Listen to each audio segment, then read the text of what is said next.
Welcome to the last video of 2025. We have the whole team sitting in the lounge room and we are going to take the time because we don't actually get to sit and just talk about our investigations. Mm-hmm. They kind of go up on the channel and then that's it. But for all of us to sit down on the couch and just wrap up our year and kind of end this way is pretty unique and it's a really cool opportunity. So, and what's really ironic about it is today we're celebrating. This is the 100th video on the channel, and we're all together. Oh, nice! Yeah, so it's kind of rolled around into 100th video, triple figures, and we're all together doing this. Yeah. That is awesome. That's so cool. We definitely won't be investigating today. Yeah, no. It's not. It's not that kind of video. No. Yeah. But we will be talking about some behind the scenes, all the really cool stuff from the year. Yeah. Which, you know, we don't get a chance to talk about it in the like you just see that in the moment, but there's a lot of stuff that goes on behind the scenes and yeah. I think I can speak for all of us here. This has probably been the most chaotic year we've ever had on this channel because we have done so much. And like, I don't know if, you know, obviously we've changed, you've been back this year. Yeah, because I've only come back this year. So, and Beck, we found you this year, we stole you. And Star's just consistently here. So Star flew across from the other side of the country to kind of the first ones, and then everything else I drove here. So it's been chaotic, and I think we'll start with some of the accomplishments that we have actually done. Yeah. Because when I was listing all like the shit we had done this year, I was like, man, I need to write these down because I'm starting to lose track of the amount of firsts and stuff we've done. Yeah. And I kept going, and I was like, okay, I'm done. Oh wait, no, there's one more thing. I just kept going, and like I've listed it here, and I have to use a bit of paper because I can't memorize all the things. I need a reference. So biggest milestone, we actually hit our 1,000 YouTube subscribers. Yeah. Which was cool. We were watching that like crazy, going, we only need this many more watch hours left to hit our affiliation, which is the next thing. Yep. We got partnered with YouTube and we hit the 1,000 and then brought in the new thing of, no, you need like 4,000 watch hours in a 365 day period. And we're like, we just hit 1,000. Yeah. Changed the... They bought it in that month, I think. The same month. Sounds about right. So they just changed the goalpost on us and we were like, oh. Yeah. And we were so close, but as the 365 days rolls around, some of the videos from the previous year, that watch time drops off. So we're just chasing our tails, trying we were to watching keep it, we're up. like, oh, we're going to do it. Oh no, a big video is coming up. One thing as well is we entered our first film festival, the Perth Horror Film Festival, and I think like that was like totally out of kind of our range of what we thought we could do. We just content creators on YouTube, but can we turn something into a feature film? And we turned Nangara into our first feature film, and it was showcased at the Perth Horror Film Festival, which absolutely crazy. Something I didn't think we'd actually, you know, even be picked for realistically. That was really cool because it really bridged that gap where I think we started to consider ourselves as filmmakers. That took a while to sink in. Because there's, you know, that's quite different, and it opens up, actually, that shift in thinking opens up new doors for us. So Well, it did. It's awesome. But it did, because we then created our second feature film, obviously Vancouver Arts Centre, and we were like, oh, you know, can we take what we have created and then turn that and put that at the cinema and just have our own audience come and watch it. And we almost sold the whole thing out. We even had the curse there. Yeah, we had the Vancouver curse. Everybody turned up. Oh my god. Yeah. That even made an appearance. So to think that we even were like, well, that went well. Yes, we got a horror film festival, but what if we filled the cinema with just our audience? And boy, oh boy, what an experience that was too. It was sitting there in the audience watching ourselves on the big screen as a whole team at the back. was very surreal, and with all our people too, like Yeah. it just was different. The leap from those 2 investigations was so nice to see yeah. as well, because Nangara Pine Plantation for the film festival, it was actually one of our earlier ones. So it really, the standard and quality of the film side of that wasn't as, like there was a big contrast between that and then Vancouver Art Centre in everything that, you know, we had more cameras, newer cameras, more experience filming, gear, different gear, and so like just to see that progression that we've had as well was while still holding on to that raw emotion that was felt in the locations. exactly yeah. Because as well, like Shane was the only actual member of the team that hadn't actually watched it, because you had to go and work on the watch party we had at this place. That's right. So you were watching it for the very first time in the cinema. So with everybody else as well. So it was the first time that I saw it, which made it even more special, I guess. I don't know if I'm allowed to know. I'm going to spoil anything. No, it's out. It's out. You can, Well, it doesn't really matter then, does it? So you've probably already seen it, but it was pretty special, yeah. And I think the moment for me was when we'd been there for a while, and then we opened those doors up, and there's just people everywhere, and I'm like, who are these guys here for? I'm like, oh shit, it's us. I better look professional, you know, and Let's hide this, let's hide that. yeah, I just love the put my fact. vape away and I whatnot. just love the fact that it was like there's people outside and we're setting up inside, and it's like go and mingle. So me and Kim go outside, and the minute the doors open, there's just Beck and Kat standing there with a wine. Yeah. I've been out there mingling. We were busy. We were taste testing. Hey, such an approach we're delivering to our people. I just want to say Beck started it. No, not to throw anyone under the bus. The little but elbow Beck into started the it. side. Yeah. Hey, I'm going for a wine. Do you want one too? Yeah. Yeah, Kat, I'd love one. I don't remember that. Doesn't suit your narrative. No, I don't remember that. I'll take blame. It's okay. I mean, I wrote accomplishments here. Yeah, I wrote more accomplishments here, by the way. But I've already said it, and that was we stole Beck. and Shane came back. Yeah. Yep. But no, one of the biggest things I think, and this is bringing people into what we do, and that's our events. We ran our very first paranormal events at the Albany Comedy Jail. Oh my goodness, that was a process. I'm sure we'll touch base on those events a bit later because they were something special. But just Yeah. to give people the opportunity to come and investigate with us the way that we do things and really let them into that world, that was amazing. Like, Yeah. We also made it to mainstream radio this year. Yes. we did. Mainstream radio, we actually got to investigate with Pete Corelli from 94.5, and I think we scared the ever-loving shit out of him. It's too I good. haven't heard from him since. I wonder why. I've been meaning to check in on him actually and just see how he's going. But that's one thing we always set out to do in this was, can we actually do it? I mean, we spoke on ABC Great Southern. I think we've got a few podcasts that are waiting to speak to us now as well, which is really cool. But getting to like mainstream media just based off our hard work and what we do is a hell of an accomplishment. So yeah. Speaking of ABC Great Southern, we've been on them like 3 times now. 3 times. Yeah, which is amazing to have them actually approach us for that. So yeah. It's funny. I think it's Paul, the breakfast reader. The first time we spoke to him, he was kind of making a bit of a joke out of Ghostbusters, this, that. Yeah.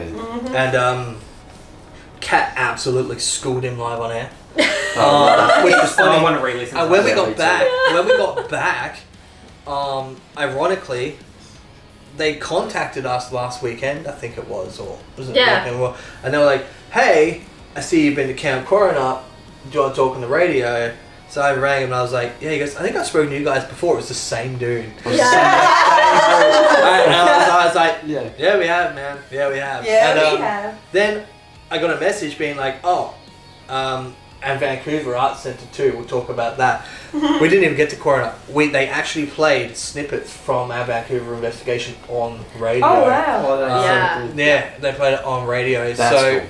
so And the conversation went quite differently this time. It oh was yeah, really there was cool. no making fun. It was all like Although- serious as shit water. It was I great. Yeah. did hear a little bit of concern in his voice though when you said, "Oh yeah, so you know you've got Jason and Kat's with me too." There was a bit of concern. It was like, ooh. Am I But gonna no, get they fooled were- again? They were really Yeah. great. Hey, that was actually an awesome experience. We housed 2 social events in our community. We did. We got to go out there. We had our 2nd year birthday live with the peeps, which was fantastic. And obviously, on a cinema event, it would be good to get out there. It's always good to get out there with our people. I mean, We've had 3. We also Yeah. did the meet and We greet did meet in and greet Albany. In Albany. Albany as well. Yeah, we did the yeah. Albany one. Oh yeah, we So- did too. Yeah, Yeah. that's right. That was the first one. So, but the funny thing is like, it goes to show, remember the night we filmed Swanview Tunnel, we bumped into like multiple teams, and they were like, Yeah. oh my god, is that the Afterlife Party? And it's Yeah. just like, Yeah. It seemed to just be like opening night for Swanview Tunnel or something. was. We were the Yeah. third, we were Yeah. one of 3 paranormal investigation teams to go That out we there know of. that we know of. There may have been a 4th actually. yeah, Possibly. but it was good to like bump into teams as well. I think we've actually really, built relationships with teams this year as Yeah. well, which has been really good in Yeah. WA. But the biggest thing, we made our first paycheck on YouTube. Way! An entire, complete, massive lump sum of $108. Way! So, And I think that's only from the second half of the year. Oh, Yeah, but that's the whole year really. So it's and- 2 loaves of bread. Yeah. Not one. Baker's Delight A couple- special bread. A Baker's couple of Delight. cartons of eggs. Yeah, that's it. Yeah. Exactly. What do you mean a You can couple? keep those. One. Maybe one. Half of one. Which is awesome, and thank you. We actually finally got as well. There's some people that in our live streams quite some time ago even actually did the super chats. Yeah. For us then. Unfortunately, YouTube won't release any income to us unless we've actually accrued over a certain amount. So We're still waiting to be paid. in that, well, we're still waiting, but yeah, in that We've 100 made it. We haven't been paid for it. but we can now. We can now. In that We officially can. 108, that actually we finally get that's included. That's our Christmas bonus to split between the 5 of us. Yay. Yeah. It's off So Christmas. you can all go and buy a sausage roll. That's an Afterlife party. Spinach and feta, thank you. Yeah. So it's funny, but I mean, that's just this year, and I think that's the thing that I'm trying to wrap my head around, is that's not even including the investigations. Some epic locations that we've actually managed to get and investigate, and either already are on the channel or will be soon. Yeah, we've had a big year, and Yeah. I've actually compiled the amount of investigations we've done, and I'm gonna at the end of the video I'm gonna throw some out there because it is insane. Like, it is insane. But talking about locations, I'd love to know what everyone would rate as their favourite location of the year, whether or not it's out on the channel or what we filmed, because it's going to be an interesting divide here.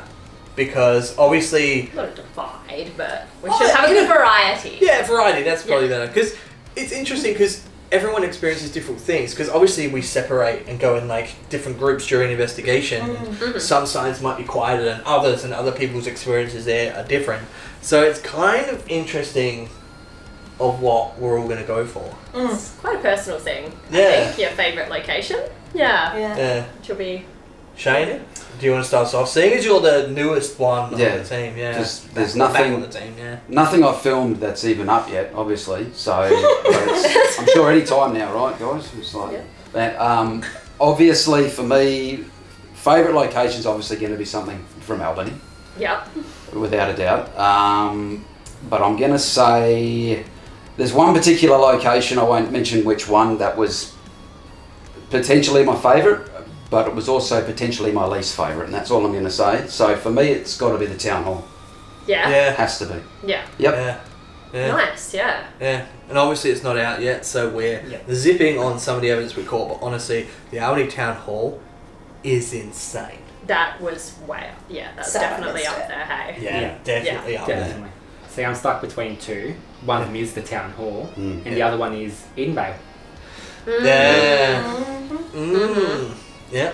Okay. Yeah, because evidence-wise, Definitely. I mean, I could guess there was no other voice when we were there. No, not at all. Not at all. Like, you even continued speaking through one of them because we couldn't hear it. Yeah, yeah. And what's weird, even then, is wrapping up when we were filming the pickup shots. We even caught more EVPs Even just more. in that room. Yeah. And I think it was like, please don't leave me here. Yeah. And we heard nothing. Nothing.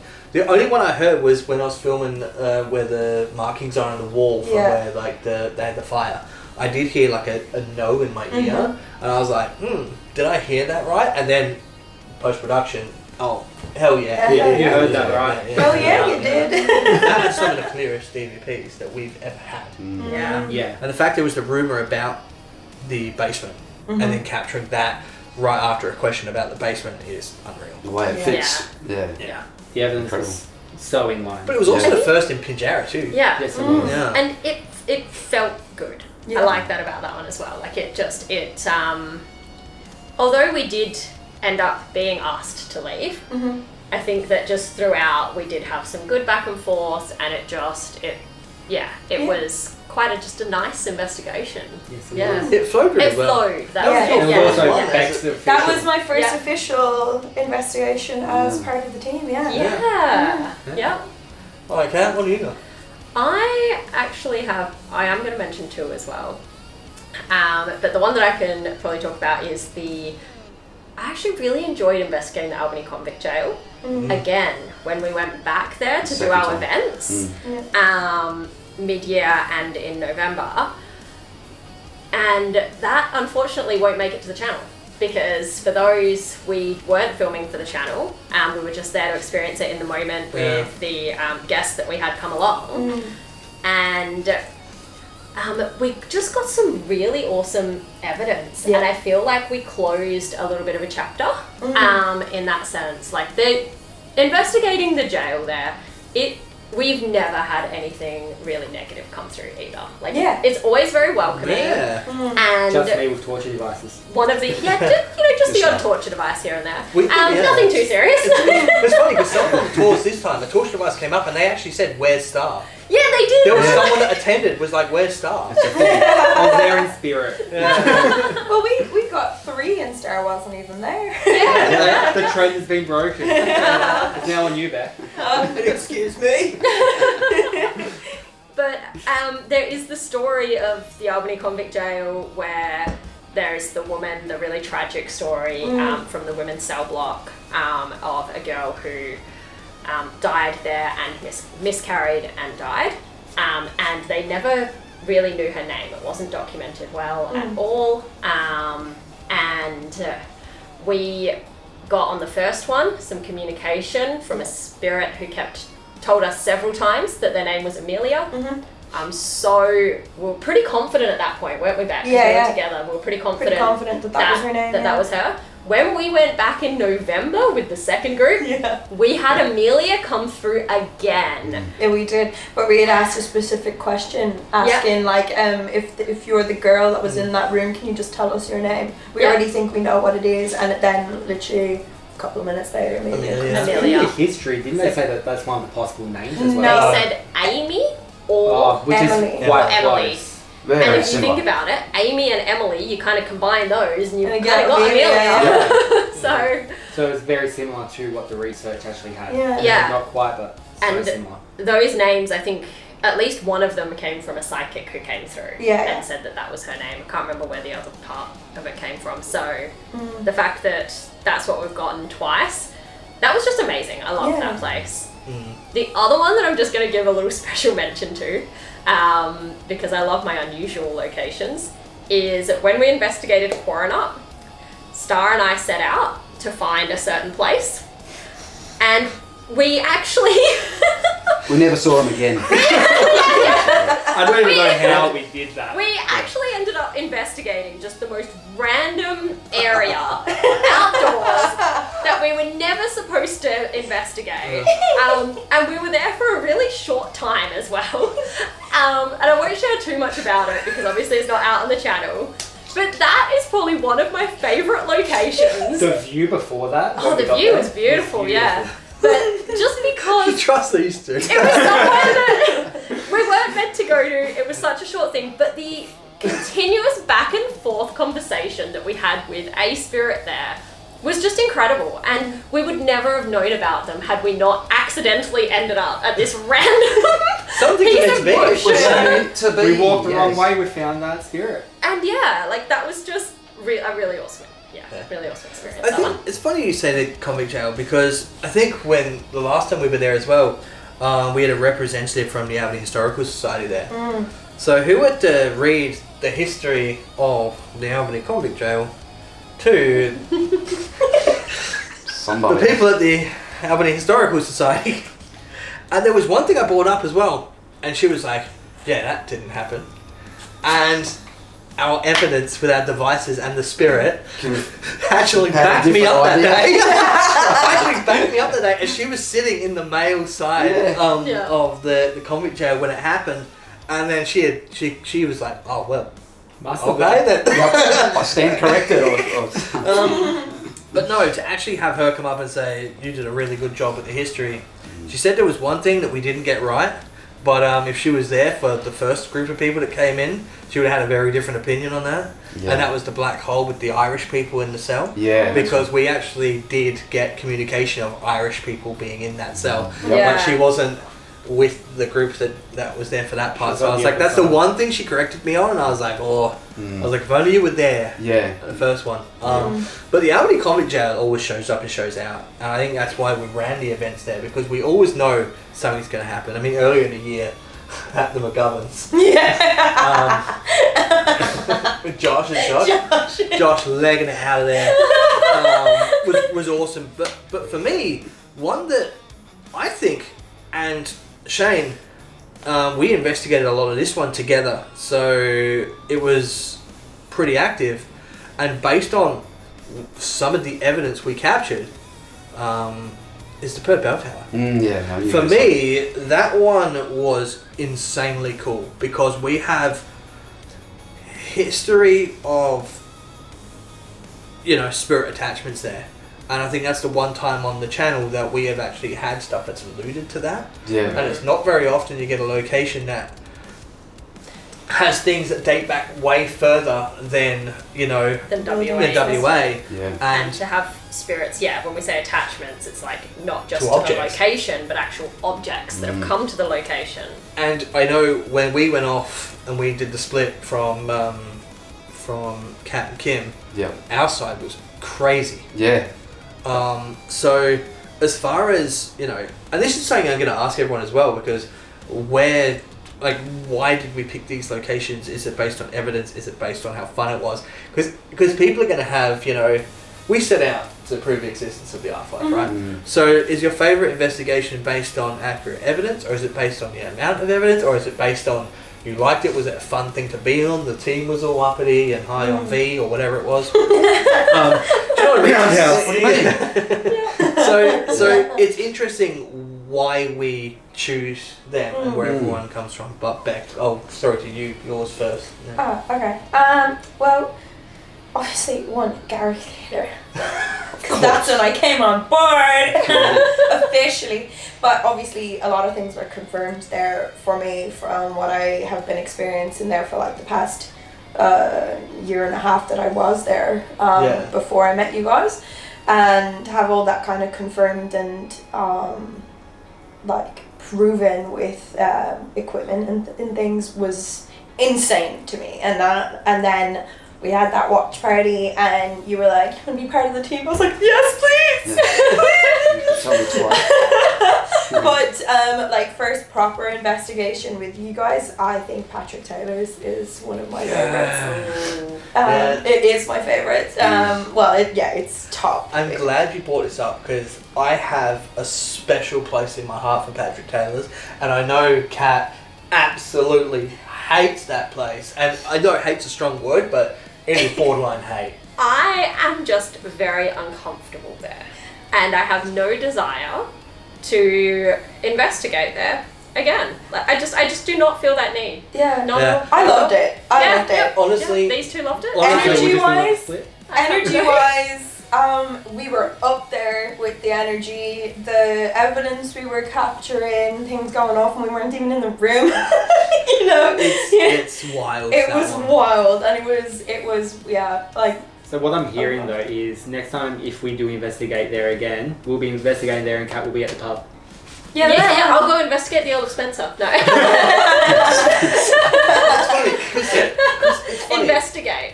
Yeah. It's funny because, like, you know, like you were saying, you've got Garrick because obviously that was your first experience, but then you got Patrick Taylor's because of evidence. The personal connection. Personal connection. Yeah. Really makes that. Yeah. So, and that's kind of where I like to say, like, how did you determine that was your favorite location? Like, where did you base that off of? Because for me, I was like, well, it's my favourite because we set out to prove the existence of the afterlife. And having something back up actual documented history, for me, you can't beat that. And that's why I went Perth Bell Tower. Because it is so accurate. For me personally, I will say that there was not one bad investigator. They were all good. So and potentially all of the investigations could have been my favourite. And because... You know, and for me personally, it wouldn't be just for me, but each investigation that we've done has just been on a curve in terms of evidence. It's we're getting more on now that than we ever curve. have. Yeah. Amazing. Yeah. So that side, and the evidence side of it is a lot of my choice as well. It always will be, obviously, but with the bell tower is probably what I would have said if it was something outside of Albany. Bell tower is probably my favourite of those first three.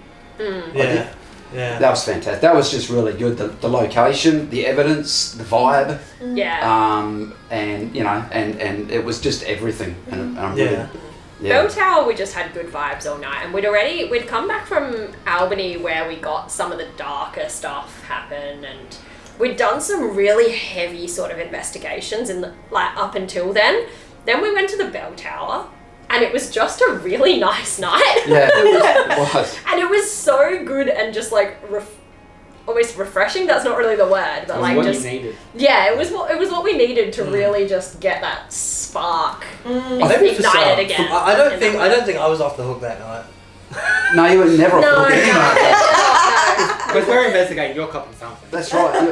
You live on I the hook. literally the paranormal punching bag of 2025. Yeah. I literally just put Jason in there. I'm just gonna rock up and bubble wrap like a big marshmallow. Yeah. We still probably wouldn't see you. No, they'll roll me downstairs. I've gone off the Invisible Man joke. I think Invisible Man. Yeah. But yeah, no, like, why Edenvale for you? Oh, the evidence for sure, mixing with the emotion in the stories told about that place. Yeah. And having possible confirmation, I'm not saying it's actual confirmation, but possible confirmation of those stories. Yeah. It was just heavy, but a good type of heavy.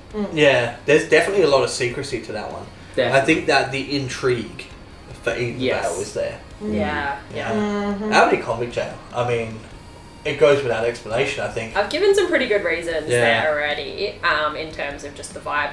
I will say one of the things that I did enjoy was focusing on investigating and not filming, which is, you know, I love what we do, yes, but just to have that little break and do it without focusing on the filming was nice. I remember that first tour though, I'd stand there like that for you. Yeah, I was like, where do I talk? Where do I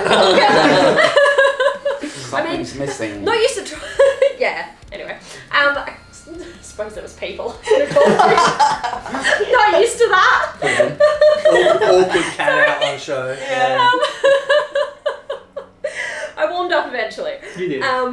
But I think with that one, it was not just the evidence, but the thing of when something both collaborates with the evidence and the stories that we've heard through the history, and then we get answers, which is always so nice because that's not something that we can promise to deliver. Yeah. But it's always something that people want. Like if you're in a location that you know has spirit activity, you kind of want answers. You want to know more. And I feel like we actually got we did. that. Yeah, And I think that's it's awesome. interesting because Same with Edenvale. why was the Albany Convict Jail as the place for the events for people to join us as well?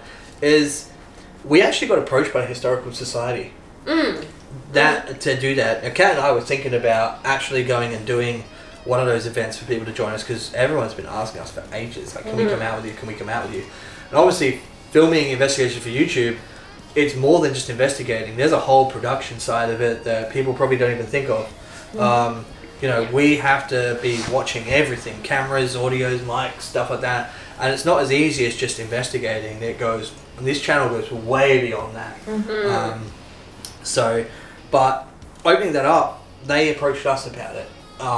But the Albany Convict Jail was the perfect location for it, because we've always had so much positivity. But it is got a lot of historical value. It's a convict jail. It's visibly creepy at night time, looking down the cell blocks. But it's so positively charged and a good time. It's a good place to have an experience with the paranormal and it not be horrifying. Well, and it also showcases... They were pretty scary. It showcases, though, that just because a place is haunted, it doesn't necessarily mean it's bad.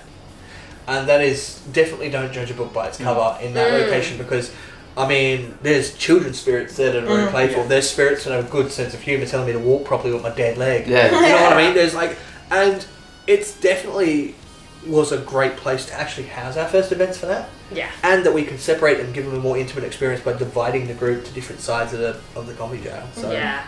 The small groups were great. I think all the trips we've done to Albany this year have been solid. Yeah. I mean, with November we did 7 nights investigating in a row with practically about maybe 20 hours of sleep accumulatively over 8 days. Still recovering now. Yeah. I think we're still hitting it, feeling it oh god. But the trips we did this year were incredible. The locations we had, incredible. And that's a massive, daunting task. And we managed to get the entire team down in Albany, which was huge. But it was amazing. But, now I think we get to branch out and look at where else we go, because we don't have plans for Albany in 2026. We're going to branch out outside of that. But my God, the tours. What a laugh. Oh, so good. So funny. Watch this space. Yeah. Where we could end up. Yeah. I've put dibs on maybe Hawaii. I'm thinking the castles in the UK. Yeah.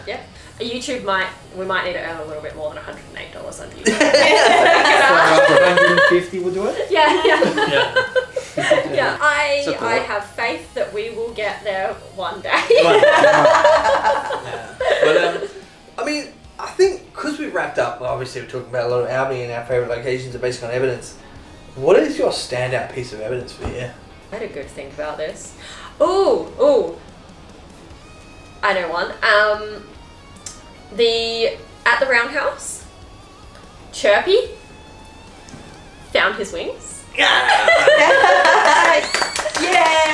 And because of that, got a girlfriend. Yep. Yes. And that was so exciting for me because of so many reasons. One, it actually validated the fact that paranormal equipment doesn't need to be, $500 and up pieces of high-tech gadgets from specialized stores just to show that paranormal activity happens.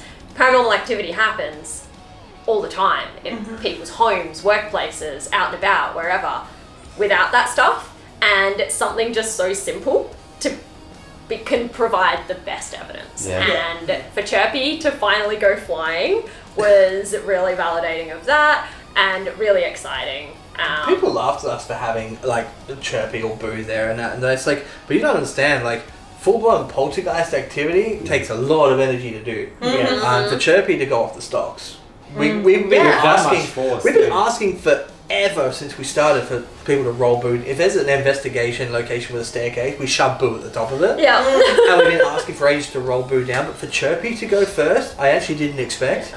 But that was, fair play. That was awesome. It's a shame we found it, I think, while we'd already just stopped filming and we're rounding up our equipment when we noticed that Chirpy had gone, and so the whole moment didn't even get fully captured. Because it was happening while he was being sworn at in the and we didn't hear. The whole idea of having Chirpy is that when it hits the ground, we'll hear it. It actually does all the tweeting, and we will hear it, and it will bring our attention to it. We didn't hear it. The funny thing is, in the Phasm though, you at the Phasm camera, and they don't have the best audio, captured Chirpy's tweet hitting the ground. We were just so focused on you. I know, Yeah, it yeah, goes to you show. were in there, And that makes sense, but no, Yeah. Chirpy gone. Yeah.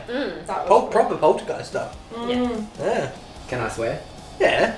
So I just wanted to make sure. I've sworn like 16 times. Have you? I haven't noticed. But for me, it's got to be, I did it, I fucking killed her.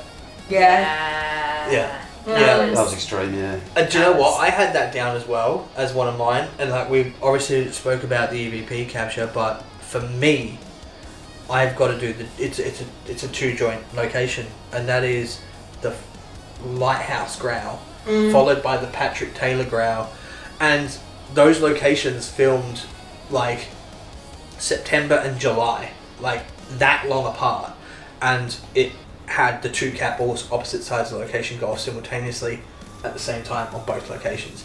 That to me is like, how does something recreate a situation twice? Yeah. Capturing the growl at the lighthouse is one thing. Having it repeat and the same thing happen with other devices is like a massive, like, lightning strike of energy hitting it. Yeah. That to me is just like, that's unreal, because that's multiple pieces of evidence at one, moment in time, and that to me is incredible. But I'll never unhear that growl at the lighthouse. Yeah. I'll never unhear it. That's Definitely. probably like one of the most insane guttural things we've heard. But we've heard a lot of them since now. But that was the real first one that made me actually question And the look what on the your hell face. was that. Yeah, Yeah, properly that was- got me. That was crazy. Yeah. Just to give some context to Star's answer as well. Yeah. You didn't quite get that far. No, I didn't. Because I was So- going to bring it up as well. It was no, but online. that was at Edenvale Homestead, and that was the EVP. Yeah. If you want to Yeah. That Just- was me and Jason alone in that. Yeah, Yeah, well, we yeah. didn't hear it at the time. And the if rumor anyone- is, yeah. Because out of context, that could sound bad. Yeah. So if anybody hasn't seen that investigation, that is what that was about. But listening to that one go back, watch it it. didn't sound aggressive. It sounded like they were Regretting. guilty of something. Yeah, they were regretting. trying Yeah. to. It was regret. Yeah. Yeah. But to have the rumor of, a lady being told and passing away down below, and then hearing that, it's just like, whoa. Whoa. Yeah. Yeah. And I remember in post-production when I found that, I almost jumped back off my seat. I was like, oh, shit. I remember when you told me I had to come over to hear it. I listened to it and I rolled so far back in your chair. Yeah. I think because we were watching it here, weren't we? And Yeah. and I was sitting next to Kim. And Yeah, Kim. When it happened, she screamed, "Jeez!" So I had both. I had the shock of the evidence and Kim. Double trouble. And the change of jocks. For me, evidence-wise, is it, no, it's not. Go on the day. Oh. Coroner. Quite Yep. Yeah. And that's all I'm really going to say on it. It's just That's that. a But tricky one because it's not out on the channel it's not yet, out, so so you can't. I'm not no going to say spoilers. this. It has to be that. Yeah. But when we talk about disembodied voices and stuff like this, I will say that since I've come back, I don't think there's been except for we did go. Well, the first 3 I did at least before we went to Albany. That I've heard things that I've not heard before, and prior to that, when I was originally when the channel first started up, I never heard any disembodied sounds, and to me that was a big deal. But they're happening that often now. I'm just getting used to it. So It's funny what you get used to, eh? yeah, Yeah. Yep. Just Do you used to remember- listening to disembodied sounds, Give them a name and everything. John. I've got to point this out because you were one of the only people in the room there. But do you remember at Oliver State getting the cat ball activity for the first time? Yeah. So. And how exciting it was. Yeah. So was that in the? That was the venue. In the venue? Yeah. So it was on the floor Was it near you? where the bar is. Yeah. What's And- funny? Yeah. Yeah, you and Michael there, and Yeah. getting that for the first time, and just how exciting it was that a cat ball moved and Was lit up going on, on yeah. its own. Yeah. And now, these days, what is it when we see a cat ball go off at a location? It's just like, oh, cat ball. It's almost annoying. It's just there. It's My like, first question spirits, is, can you Kat, stop did you do that? draining the batteries, please? Because we've got a lot to, you know. It's It's like we have other pieces of equipment, you know. Yeah. That's true. oh, thank you. Yeah, thank you. I think my favourite bit of evidence is in Garrick with the contained. Oh, I knew we should have sung Madonna. I knew we should have sung Madonna. Yeah, being contained into the dressing room and then literally walking through someone to get out of it. But like the realization, like the pin dropped at the exact same time for both of us, and just the We just spoke with our eyes. yeah, it's the we're being contained. Okay. And you know, for my first ever investigation, I think I handled it pretty well. That's why you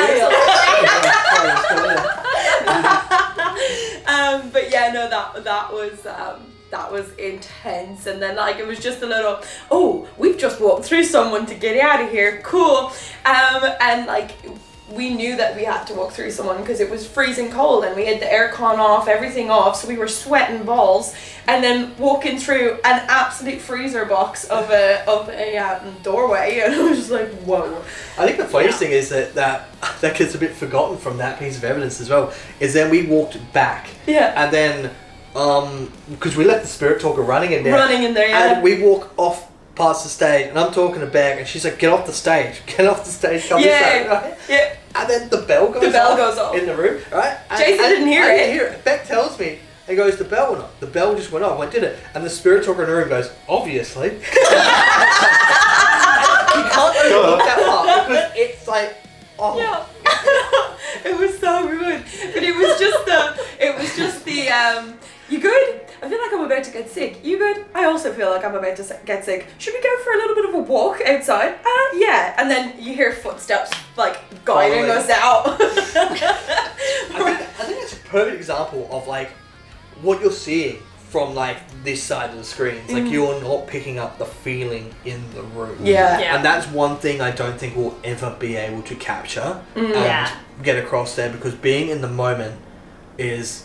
It's like when we put up Vancouver, where we did the feature film about the shit that went down there, and we were worried, like, are we going to be able to insinuate the feeling we had on the stairs to the audience watching? Because being there at the time, I mean, I know us two sitting at the top of the stairs was fucking Well, gross. it's really fucked. Yeah. Yeah. But I was wondering, and I think you brought it up, you're like, is that going to come across? Yeah. And we were lucky enough to get the opportunity when we did the screening of it, the pre-screening at the backlot, that the people, you know, we had the opportunity to actually get that across in a Q&A with the audience. But I know that for the majority of people out there watching the video, probably...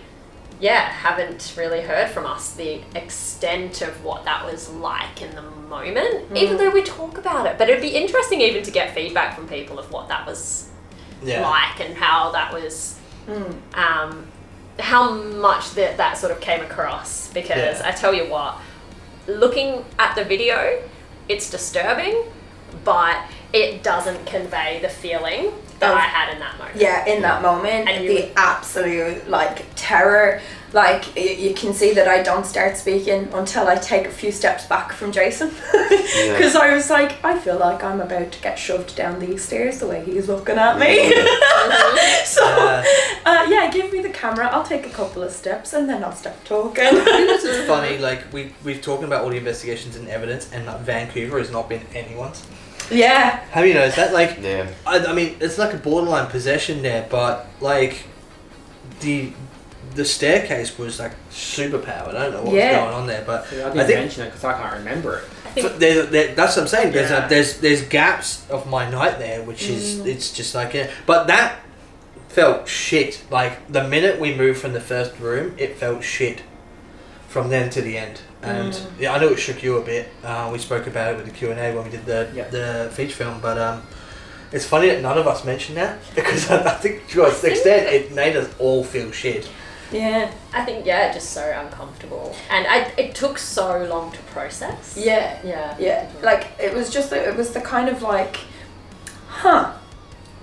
this is interesting. I don't know how to feel about this. And then it's kind of trying to process what's happened and trying to talk through it, and like it's yeah, it was just a weird one.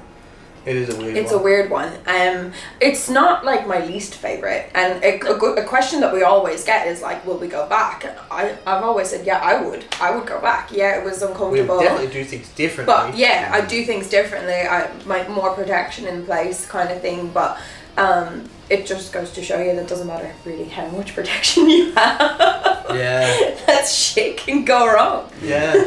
I mean, And that actually rolls into a bit about something I learned, but yeah. I don't know Touch if base we're on it. ready to go there yet. Vancouver was just in a whole league of its own, Yeah. wasn't it? Yeah. Yeah. Yeah. Yeah, I think so. I mean, we're talking about all the good ones. What went up on the channel this year that you think is highly unappreciated?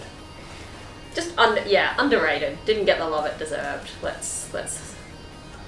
Because for me, right, one, our celebrating 1,000 subscribers video, by the way, people disliked it on YouTube. Boo. So, underappreciated. Why would you dislike us getting to 1,000 subs? Whoever those 2 people were that did that, I would like you to own up, because we worked our asses off for that. Tell us. Maybe they just didn't like the video. I don't know. Why? I don't know. So Just if it was you, just comment with a little bit of feedback. Yeah. Why? We can always improve. We'll do another one when we hit 1,500 and see if you like that one. But I will say, which is the category episode, overrated. And do you know what's really, really weird? It hit big numbers, and I don't know why, because practically nothing happened. That was Earl of Spencer. Yeah. That did so well, and nothing really happened. Did well from the get-go. Like, it wasn't a gradual climb. It just straight up just went nuts. Just rocketed. And do you want to know, but fair play, because their marketing team hit us up and they really wanted to plug their pub.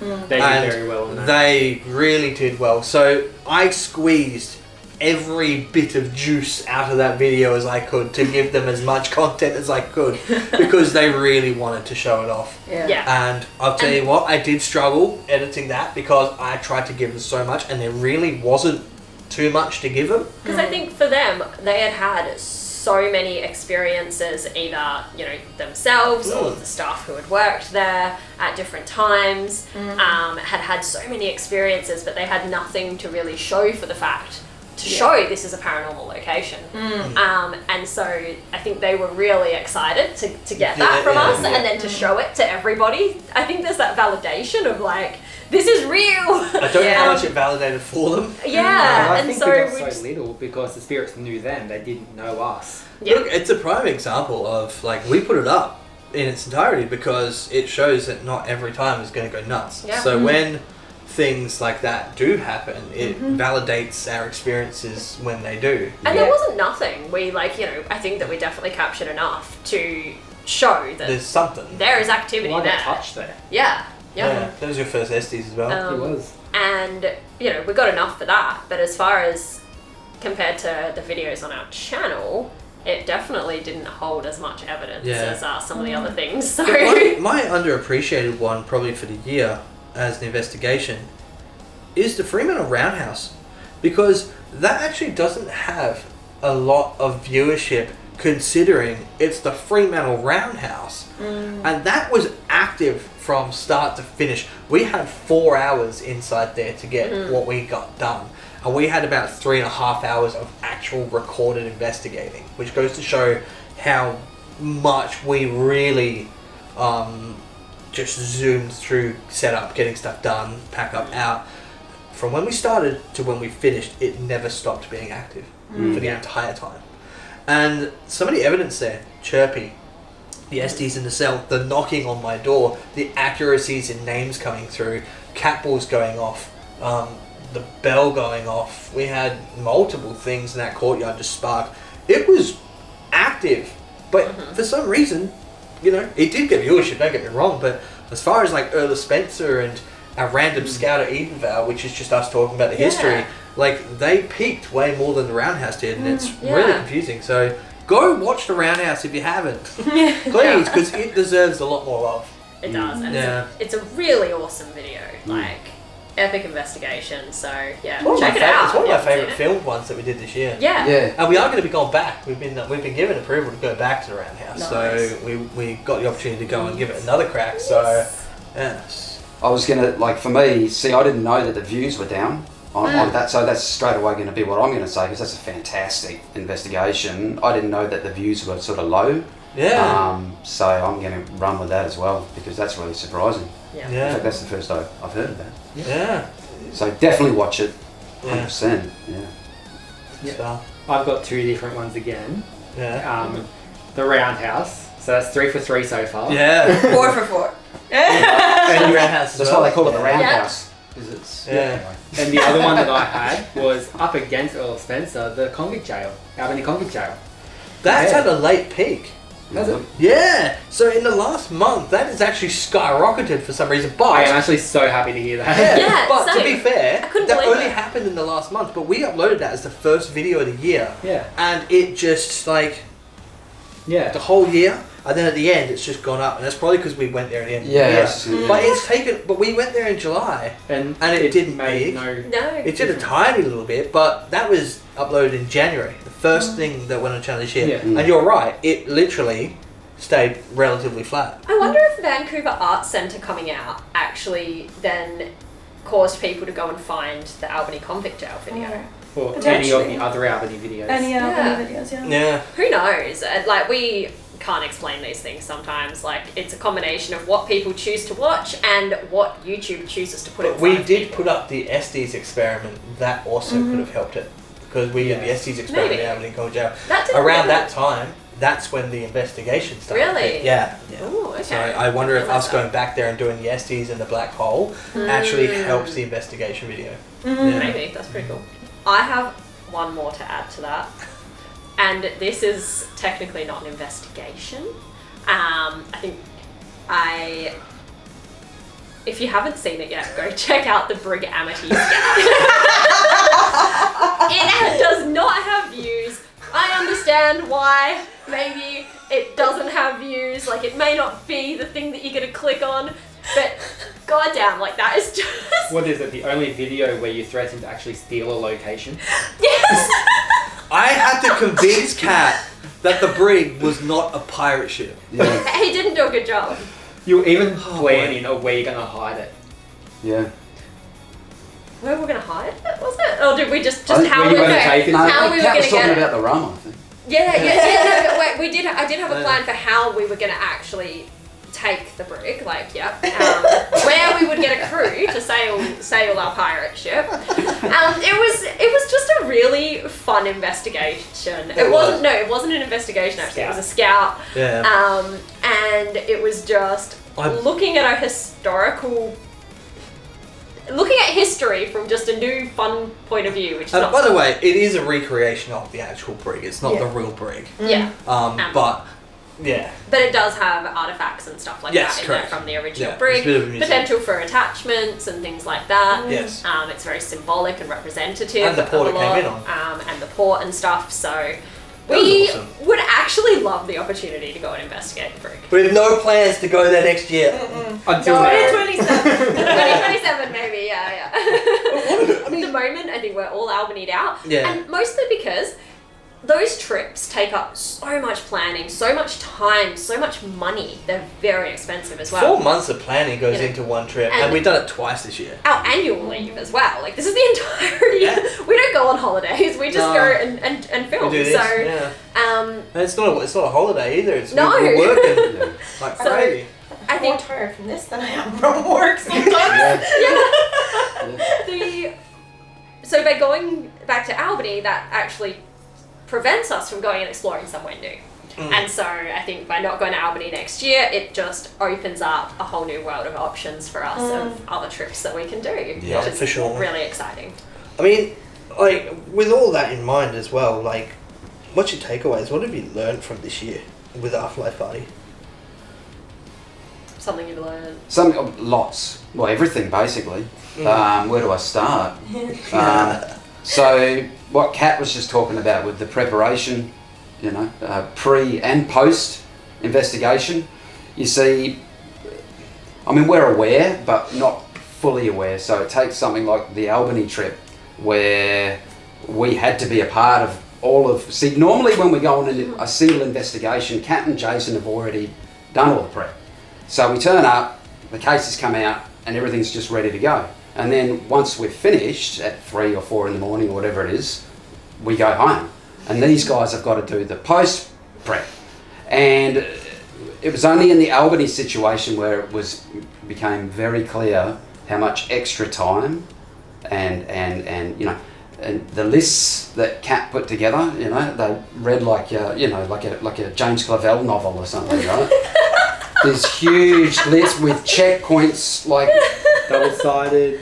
And they're laminated, you know, they're not just pieces of paper, they're laminated. But I think right? it goes to show the craft of how deep we go, making sure batteries are fresh, everything is good. Batteries are fresh, everything's got to be ready so that we can't, you know, run the risk of something going wrong during an investigation, especially when we're there for like a timed period, and we've got one the following day. So we don't have any time to... get footage off cameras too. Footage off cameras. So Jason is just like plugged into the computer like... the Matrix. Like the Matrix. He is. I don't even think he's human actually. I think he's like some sort of cyborg. Like the AI is already... You can see what's happening. It's got him first, but anyway. The preparation is key. Like when it comes to those lists, we are doing this shit at like 4 in the morning. Yeah. Sometimes. Yeah. Sometimes reading is hard at that time. And after having our energy drained on some investigations as well, so much goes into it. Yeah. Sometimes we've worked during the day and then we're doing it for 8 hours and then I think the earliest we went to bed was 3:30. Yeah, check Earliest?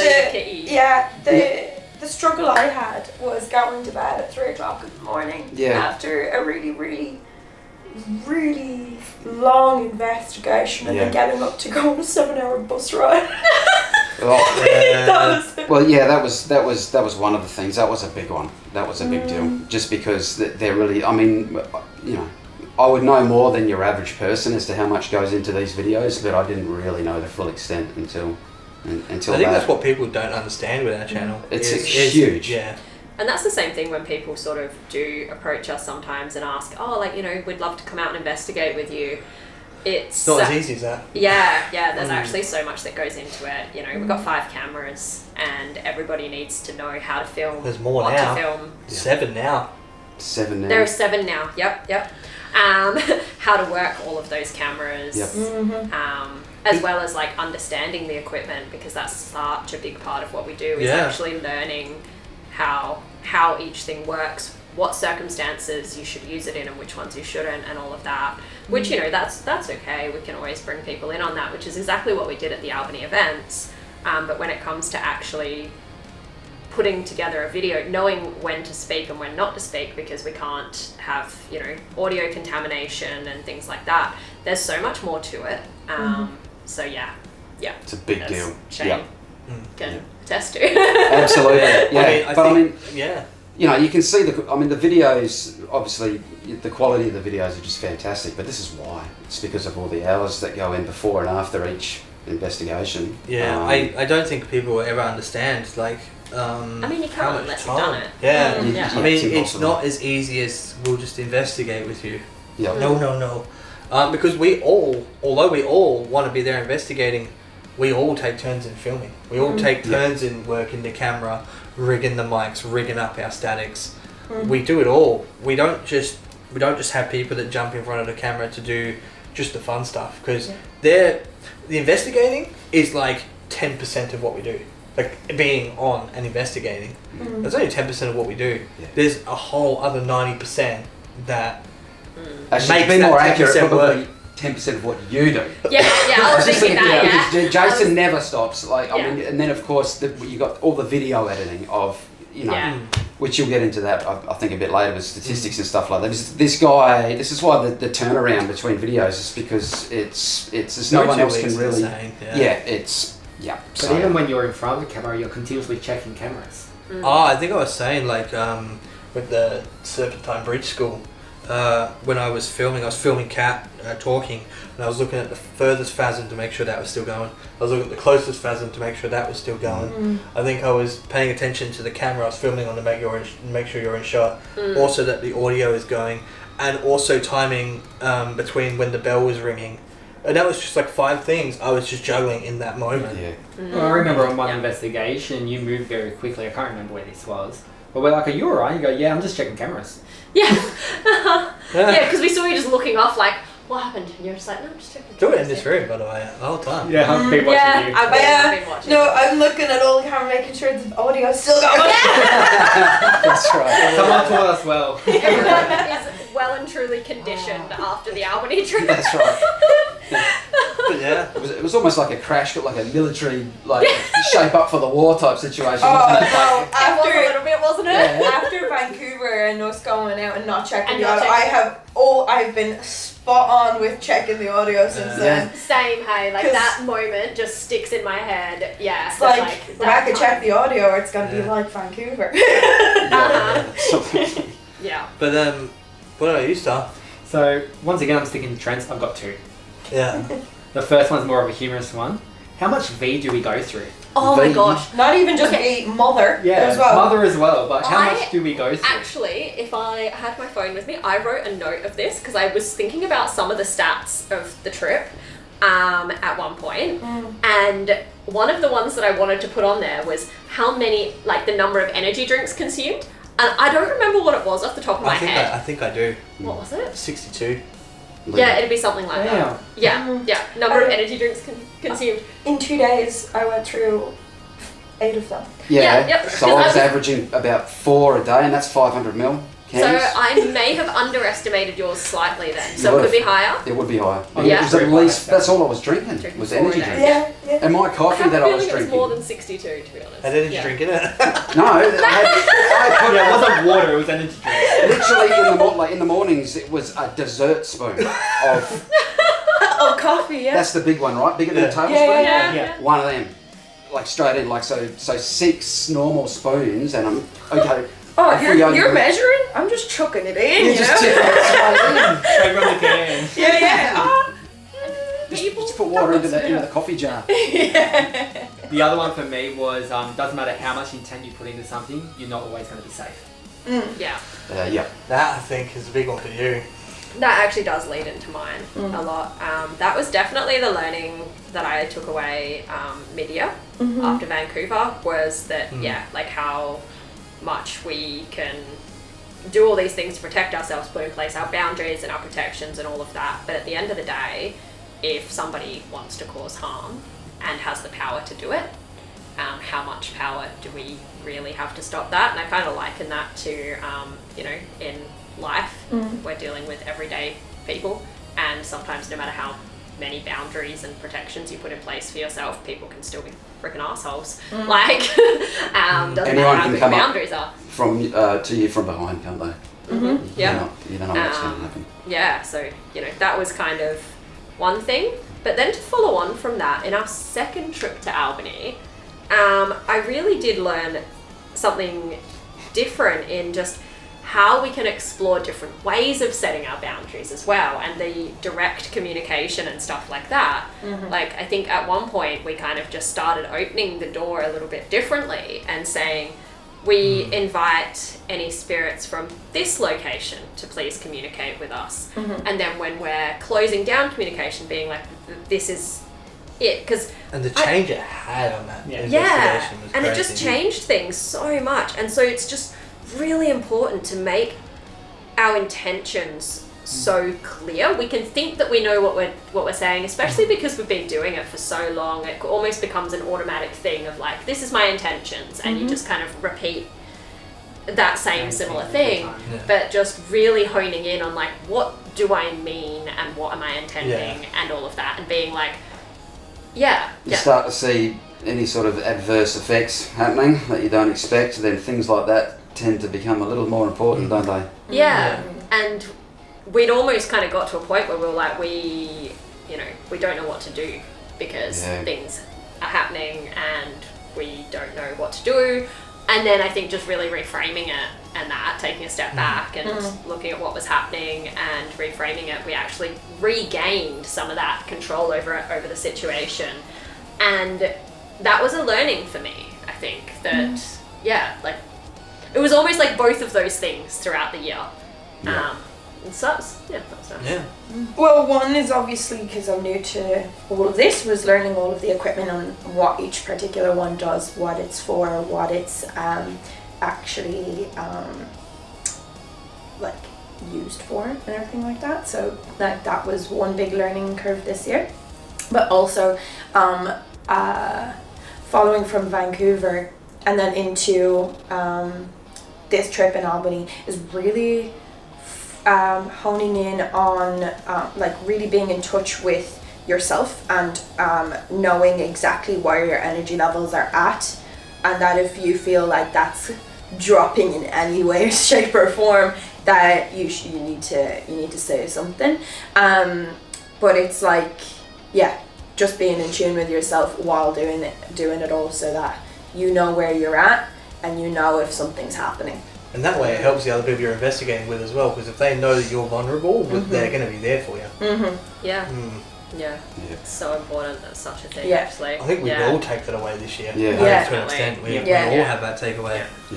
I do want to say on the equipment note though, one of the things I did think of what I've learnt about from this year is I have learnt more about the electromagnetic spectrum this year than anyone would care to imagine, given that we are paranormal investigators, yes? Well, to understand some of this equipment, you kind of need to be a bit of a physicist, I've worked out. Thankfully, this has been a continuous ongoing thing, because learning the equipment, I have been revising my, I only did physics up to first year uni level. That wasn't enough to actually understand how our equipment works. So, some of it. You dug deep. I have really dug deep. And I've enjoyed it, I have. I definitely can't say that I understand everything. Would you do it again? Oh, hell yeah. I continually hasn't do it. stopped. I haven't stopped. I have not stopped. Fair play. At this point in time, I'm thinking of contacting some of the actual creators of some of the bits of equipment, because their tech specs don't tell me enough, and I'm like, sorry, I can't quite place this, could I get a few more specs about what range this covers, and that's crazy, because people what think frequencies are in the range of what this measures, and it's what people think as well, like we just put gear out there and we're like, this is what it does. No, we have pages and pages and pages of research, not just in our locations, but our actual gear. I still can't remember. And it's still being updated. We still do the etceteras on some of them. Which is fair. It's fair. I still don't remember it all in the moment. I think there's one investigation that's coming up where I know it was magnetometer, gyro, and I know there was another one, and my brain said helicopter. Helicopter. It was like gyro, magnetometer, helicopter, and I was like, I actually can't. It will make the final cut, by the way. So you got that to look forward to. I think for me, the thing I've learned most this year is actually mental grit for me, because I don't think anyone will ever understand the amount of roadblocks and walls we had put in front of us as a team. There's a lot of times that people said, "Oh, you can't do that," or "That's not going to work," or met with people giving us feedback on things that they have not done themselves before, or things like that. I had the biggest question I had, and that's kind of at the end of last year, but it really goes into this year, and that is, do you really think your editing is that good? And that has actually stayed with me a lot.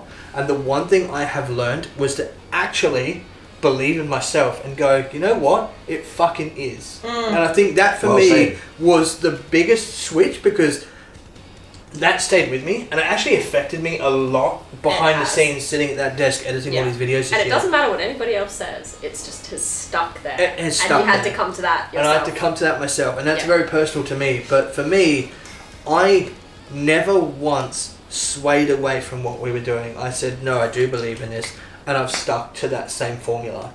And I think for me, getting into the film festival wasn't just about getting our content out there. That was a personal goal of mine to achieve, because that's a very eat your words kind of moment for me, because that shows that no, what we create is good, and what we do is like amazing for 5 people just sitting on this couch with a passion for the paranormal, and we've come from our own walks of life to get here, and for us to join up as one unit and do as much as we have, I think, you know, is by far insane. Yeah. And I don't like to really sound cocky, but what we're putting out there is some of the best content in WA, or is the best content in WA. And I stand by that, because I don't think anyone has worked as truly hard at perfecting this while still giving people the most authentic experience of what investigating the paranormal is like. And I think as the main learning curve for me is that there is the massive overcoming all those walls and all those, you know, things put in front of us, because it takes a lot of mental grit to do this. And I haven't even been able to calculate the amount of hours I've sat at that desk constantly editing. I mean, it's been nuts. But for me, is just to never doubt what I'm doing. I back myself now 100%, and I mean, to be fair, you should have done that about a year ago. That voice in my head, though, like, that's always played into what I'm doing, and I know that I try and create the best thing I possibly can, and I, to some extent, am very stubborn and headstrong, and I'm determined, but lost footage will recover it. I don't know how I'm going to do it, but I'll recover it, you know what I mean? It's things that, those little things that we've been met with, and it's like, no, we are going to show the world exactly what... Yeah, we can show the world exactly what the Afterlife Party is made of, and I think this year, and stuff that even hasn't come out yet that's been filmed here, is going to rock the paranormal world in WA, because some of the stuff that we have coming possibly beyond. Is beyond. So my main learning curve is this team can fucking do it, and we can do anything. We can do it. Yeah. I think alongside the growth of the channel and you know, us doing these bigger and better things, getting out there into the world, I think there's actually just been so much personal growth. From everybody. I mean, look at the locations, right? We wouldn't be getting these locations if we weren't as respectful as we are to the spirits, the locations and the history itself, and getting that right. There is time that goes into making sure our research is correct, because we don't want to put it out there and, you know, get falsies and people think that these are happening at locations when the information is actually wrong. We don't want to be the ones to spread misinformation. We hone that in. But and as well, like, there's so many factors of why we get the locations we get based on respect. We maintain that constantly, and that showcases the investigations that we do. We wouldn't be doing them if we weren't, you know, in it for the right reasons. In it for the right reasons, And let's not forget the quality of the videos. You know, the presentation value, which is what you our just said channel's before. our resume. Our channel's our resume. Essentially. It comes down to that's the final thing, though, isn't it? That's what everybody sees as well, is the actual presentation. That's what makes it engaging. But that's the one thing we can deliver for them, is we're going to get a watchable video at the end of it. True. That's the one thing we can deliver. Cuts out a lot of our ADHD moments. It does. It also still keeps a lot of our ADHD moments. Yes, it does. I.e. this video. I think that is the bit that keeps Jason going sometimes when editing, is just getting to watch those. I love watching when these two are together in a partnership. I have no idea what I'm going to find. I got a call. And I love week. the excitement. I got a call this week from Jason, and he goes, the first 20 minutes, and I was almost falling out of my chair laughing. And I don't think it's because we're particularly funny. Like, I don't know. Like, I don't know. It's just how we bounce off each other. You two just go in there with about 17 side missions. And you accomplish them all. You've accomplished them all. Yeah, it's weird. No, we don't go in with any side missions. We just pick them up. That's perks of ADHD. The beautiful thing for Jason here is he's the only one on this team without ADHD. Thank God for that. I think we've got to wrap it up. Like, the funniest moments we've had this year. I mean, I'm going to start this off, and I'm just going to do one action, and I think we know what's coming, and no one else will understand it, but it is. For presents. It was a personal joke that happened when we visited Patrick Taylor Cottage. It was us three. And the gentleman that was there doing the history of it was telling us a story of a woman that was very in tune. And he was a very older dude, and he was kind of just in the seat, and he wasn't really much mobile or anything. No, it was in the Wasn't it? the dining room. Yeah, the dining room. But he had gone up, but he was not really very, like, he didn't talk with his hands, he was very still. He kind of had his hands down on the thing, and he was kind of walking like this. And then it kind of came to life when he was imitating what this girl did, and she was like, The I got presents! Like a present. So the entire trip in July, Kat wasn't there. I wasn't there. So the three of us were constantly doing it before bed, before we go to our rooms. waking up, like coming out of the room and just eye contact and bang! It was funny, every time we woke up, we never said a word to each other, we just looked at each other and went, These two, for ages, were just communicating in that way. Like, Beck rocks up to the front door, and all I see is just... Star got in on it too. Yeah. Star got in it, but it's just every day we woke up, me and Beck just looked at each other, and then like some days Every time you saw each other, just about. we were, yeah, and the funny thing is the Sorry. fact that we said like, oh, we're gonna make sure it makes the Vancouver investigation, and the first thing that came up, the word was presents. So me and Beck were just like straight away. I so wanted to do it, but I was holding the camera. You creased, hey, you creaked behind the camera. And the funny thing is, we were going to slide that in, but thank you for getting it right at the start, because you can't fucking cut it, because it's the first bit of communication we had. So good. But that, to me, was hilarious. But the bit that gets me, and you weren't here for that, but us four were, is after the Albany trip in November when we got home and were unloading the car, and we realised how fucking little was in Shane's bag. Because when we went, Shane had 2 bags, and when we got back, there was literally, the only thing in it was Cat's chapstick, which somehow made it to your front pocket, and 1 pair of underpants, and the rest of the bag was empty, and I swear that was full when we went. Well, We emptied the car. it's because I smoked it all while I was down there. No. I'm only joking. No, it's all your lost things. This is It was my all last the lost bag. things. Did Honestly. you end up finding if you took a towel home with you? Or not? I did. You did take your towel Yes. home. See, So what the fuck was in that bag? All of my jocks and socks and pants and everything. got I thought thrown there was out. one shirt. I couldn't find it. No, I found that. So I don't know if everything's shrunk. What happened? Because as it is, I you don't didn't know. bring They were very packed many to the bags. You only bought like 4 bags to begin with. Yeah. And it was the same amount of bags, and I don't know why there was so much free space. Honestly, when we It's probably a first good thing. when we first got there, yeah, because we wouldn't have fit it in the car otherwise. I still don't understand. The funniest Neither do I. the funniest thing for me about that trip was when we first got there and it was just us 3, and just seeing these 2 just misplace absolutely everything. Yeah. A vape would go down here, a phone would be over here, something else would be over here, and in my mind I was just keeping track of where everything went. So when Shane's like, when they're trying to leave the house, it's like they're just crossing paths and just doing figure 8s, and no Yeah. one's picking up anything. Yeah. And I'd just be like, Shane, your vape's No, there. you- Oh my God, where You is pick it? up Where's- one where's- thing, but you put down something else at the That's same right. time. That's the problem. Yeah. My brain was just remembering where they put stuff, and they would look for stuff, and I'd be like, there. That's directing traffic. It was amazing just seeing these 2 do figure 8s. It really was. There was one point where we were leaving that first accommodation before we ended up going to Quarren, and we're standing outside because we had just packed up the car. I have like my mother in my hand, and I'm just sipping at, and we're just like looking at them, and you can just see them going like in the, You can hear getting it. all of their stuff, and we're like, you guys, we were supposed to be out 10 minutes ago. Get a move on. Shane stood in the doorway. Sunsetting, Me and Becca bringing the case out, and Shane chose to stand in the doorway I'm drinking like, energy drink. We're like, Move.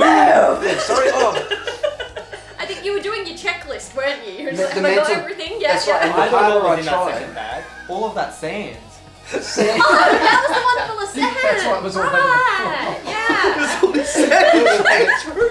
So, but you know, because it's like, I don't know how that got there. I thought perhaps did I go on some sort of late night nudie swim session or something and climb back into what bed. about when you went in the room? Who was- You went in the room and you fucking ripped ass in there. And then you closed the door and went out to film all the drone shots with Kat. And you came back 40 minutes later, opened the door and it's me. No, correction. He didn't open the door. I had to open it for him. Because you couldn't work the handle. I know. Too funny. With the sand, like, we didn't even explain that. Just somehow, every time, Shane's bed was just full of sand. Yeah. And we weren't even in the sand. Yeah. Anyway, moving on. So what? I don't know how I got there anyway. So That's what was in Shane's bag, I reckon. It's just an all sand bag. That's what was out there. That trip was so funny though. Brought your own sandbags. oh, it could have been just like an airbag or something.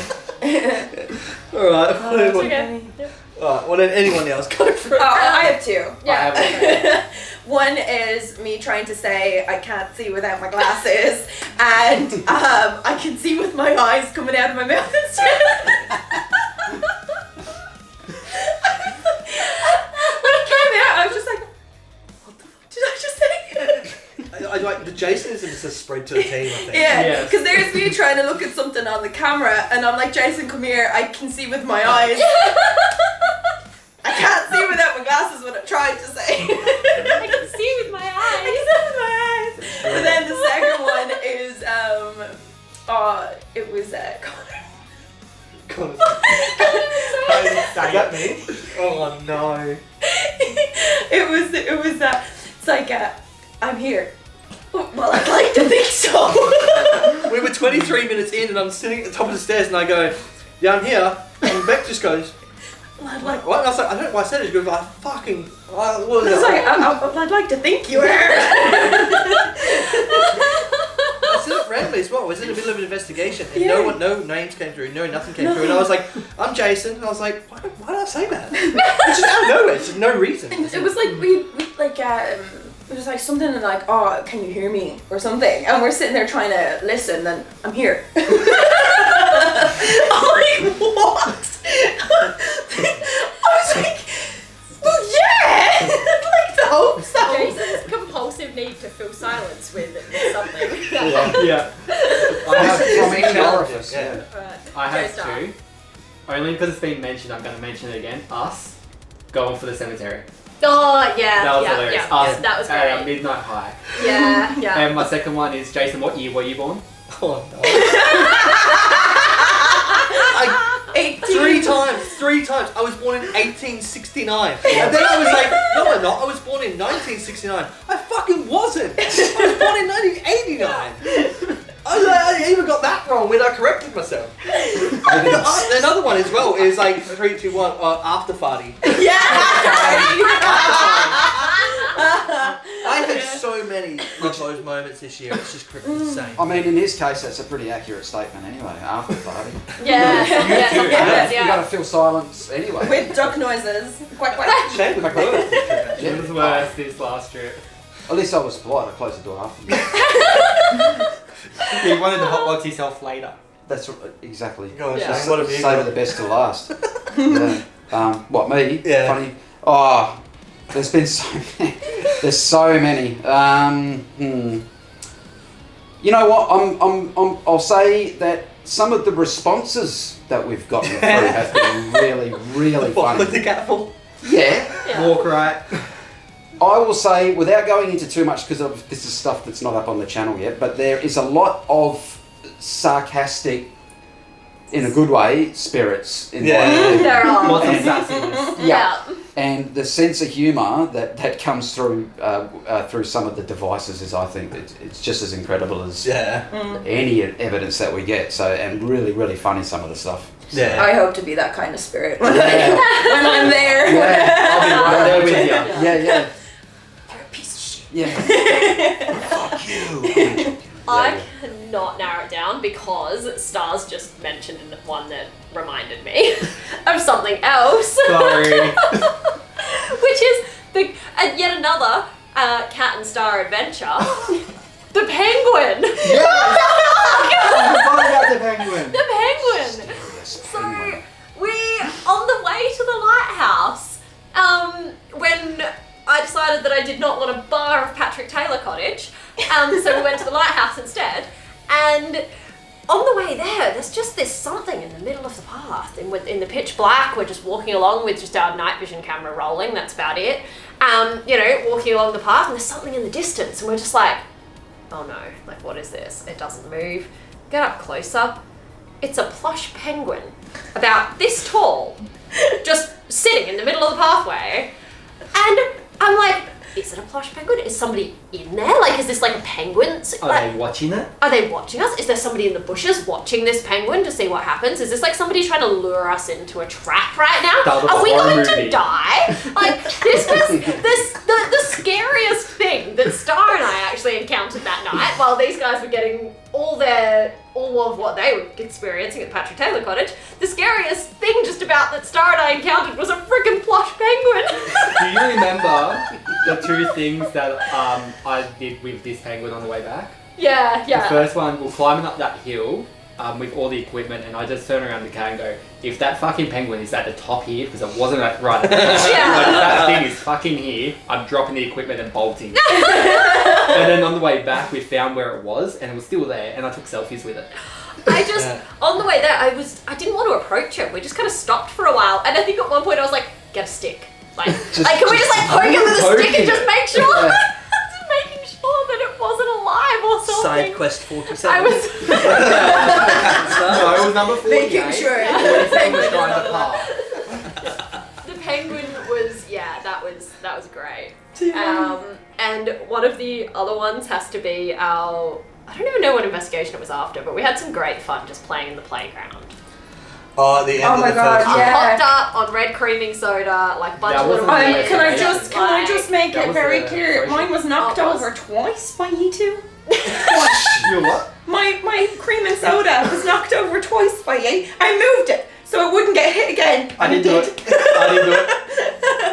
That's why I fell off Yet that again, I don't remember this. I don't remember this either. Which means it must have been a cat. I think. That was after our social. Yeah. Yeah. So that was just a really, really fun team moment. Yeah. It was a nice and, wind down. The other Yeah. fun team moment of mine. Or do you want to share one first? No, I'm good. You Yeah. Okay. Has to be the random team song that we created. So if anybody hasn't heard it yet, which they won't have. No, it's actually, coming. It's coming. We happen to have our own musical theatre song, our own musical. Yeah. What is Which has inspired me to write a musical on the Afterlife Party. and Just that, you wait. Just you just wait. been You have fun. no idea what's coming. It's glorious. it's great, and I've just had so much fun with that. It's been such a little team pick me up every time. It just And I never rekindles the thought energy. that our team theme song would be a musical. It's so not us, but it so is at the same time. Beck's just influencing way too much. Yeah. What can I say? Yeah. It's well, amazing. You yeah. don't know what you're in for, hey? It's No. great. Yeah. It's very good. I think it's where we wrap up some analytics, hey, Yeah. to finish this out. Yeah. Because this has been fun just to sit down and chat. We don't get the Right. opportunity to actually do it. Yeah. It's really awesome. All right. Are you all ready? Ready? Which is cool because a lot of the people on this couch don't know half of this stuff. No. I think I know a few, but Yeah. I still I haven't think heard I know a couple, but not Yeah. very many. Yeah. All right. So this is only for 2025. Yeah. Views. We've had 22.2 thousand views on the channel just this year. Nice. Heck of an amount. Yeah. We've had 4.8k hours watched just this year alone. Nice. That's a lot. That's a That's a lot of hours. 505 subs to the channel this year, Nice. which is the biggest year we've had there as well. Woohoo! Our revenue of $108. Woo! Our only year to make revenue.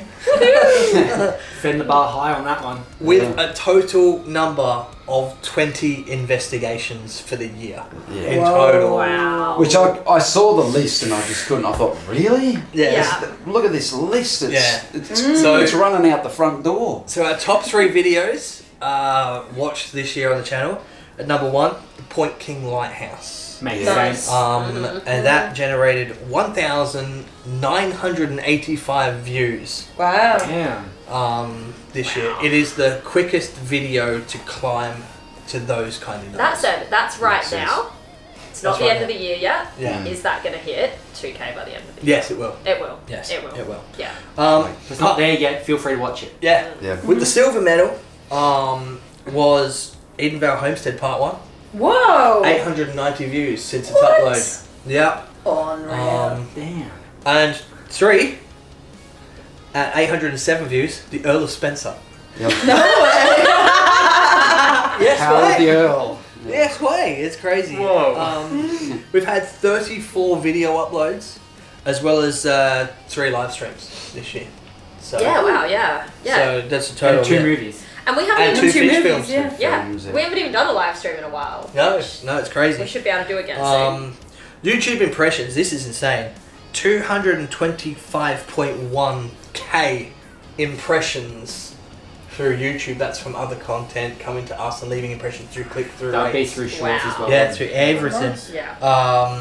And the average view duration on those YouTube impressions and click-throughs is 17 minutes and 16 seconds. That is crazy. That is high. crazy high. Yeah. Um, Yeah. It is. Wow. And just from those impressions and coming through other content, we had 2.7k watch time.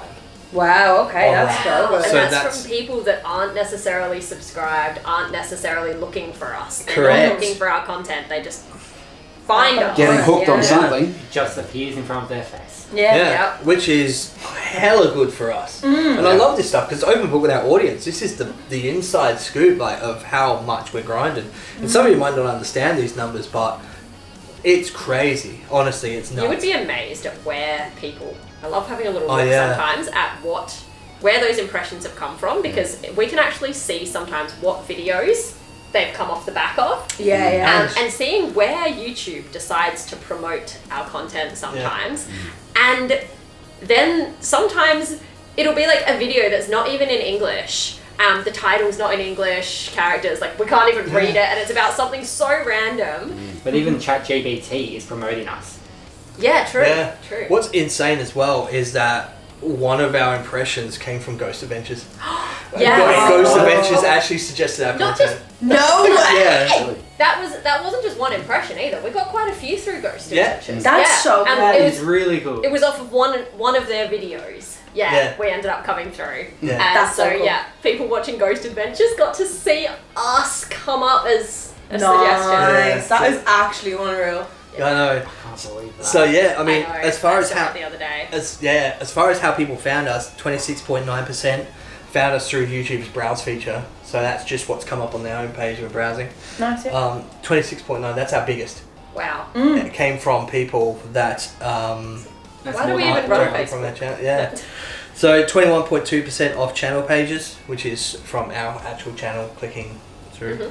13.9% externally outside of YouTube. So that's probably Facebook links, shares on other social platforms. 11.3% directly searched the Afterlife Party. Yeah, on I was waiting for that one. Interesting. Yeah. That's a Yeah. high number considering. Yeah. Yeah, that's very high. 10.2% came from YouTube actually suggesting us. Nice. Wow, that's so much higher than the year Yep. before. And 16.6% is other, and who the fuck knows how they found us. Oh, yeah. I wonder if that could be stuff like scanning our QR code. Yeah, it could be That could interesting. very Yeah. much be. Yeah. That could be one of the things included. Yeah. Maybe. You know, maybe links Yeah. to external websites, like I don't know, it could be some of those things. And countries, the top 5 countries who view our content.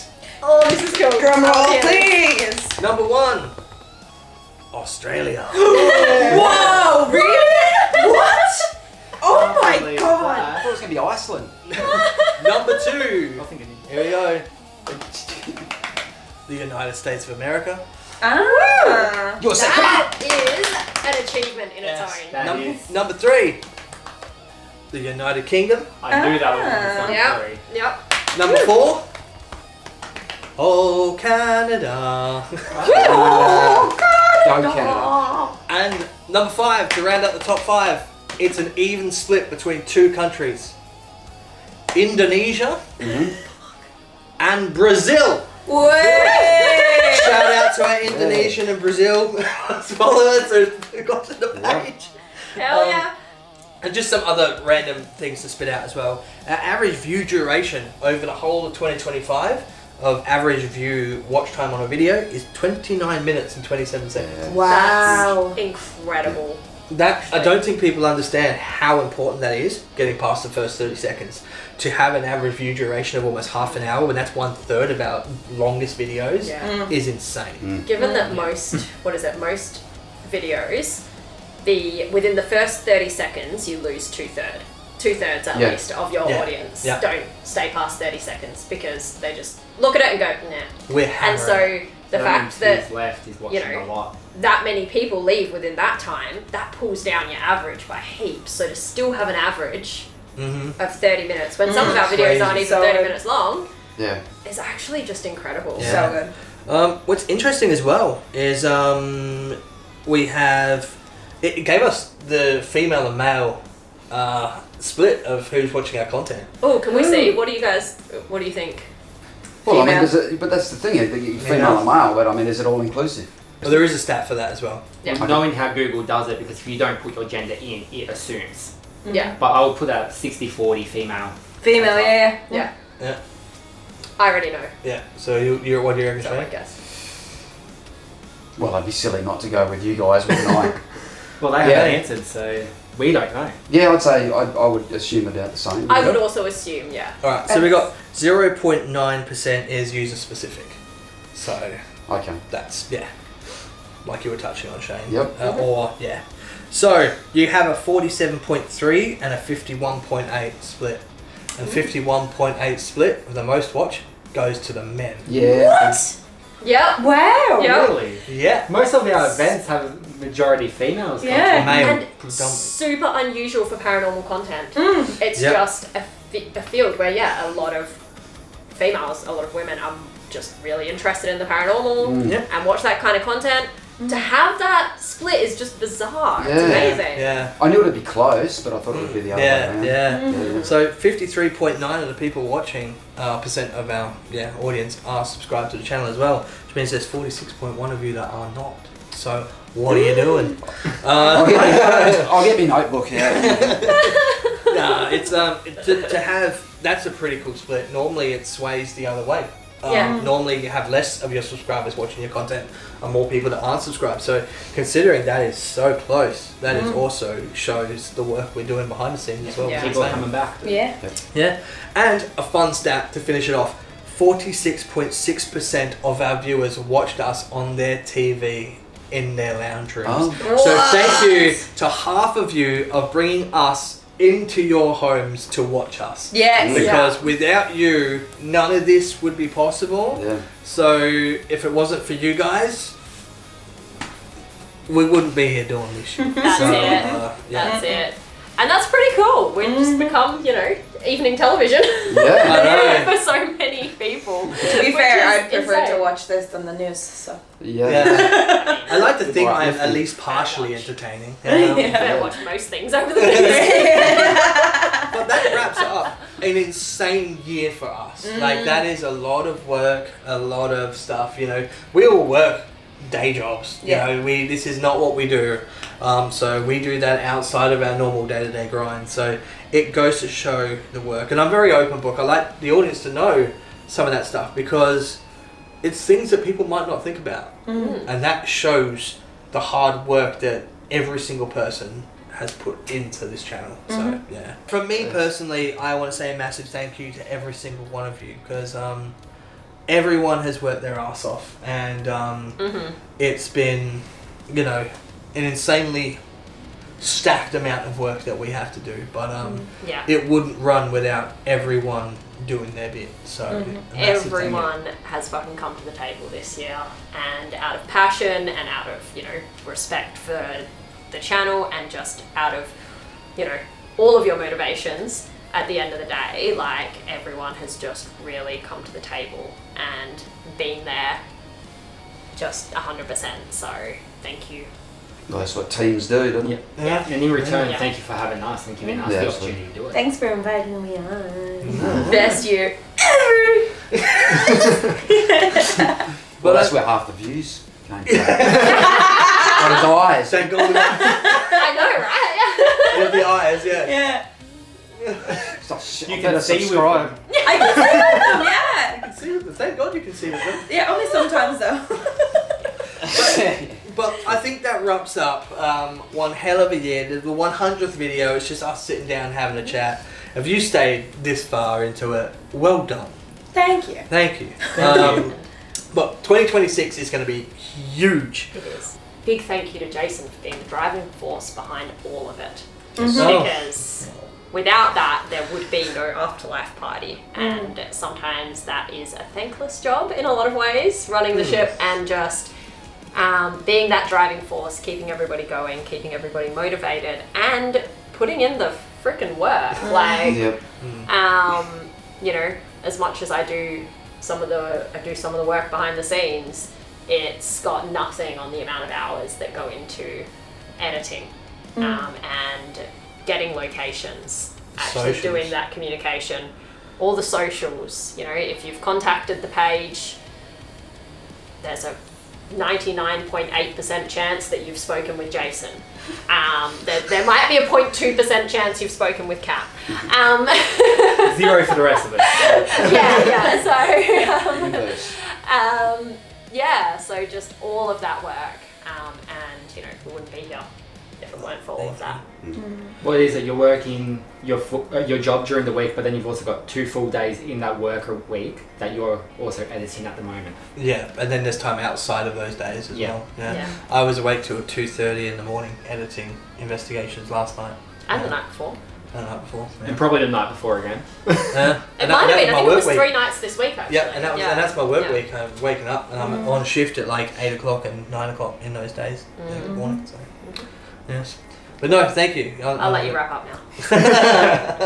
No, I appreciate that. No, thank you for saying that. Because, like you say, I think sometimes, I think this video is going to really showcase how much work goes in behind the scenes for this stuff. It's not just investigating. Yeah.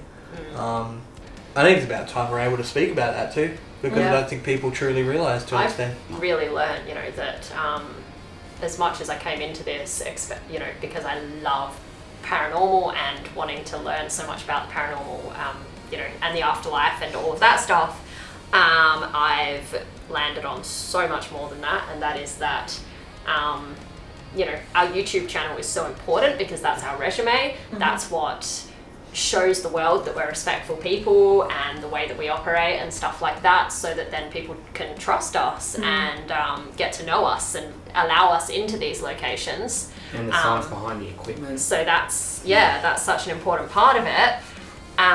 But with having a YouTube channel and all of that, we're a business essentially. Like, I didn't realize that how much this would be like running a small business on the side. You know, we've got to worry about insurance.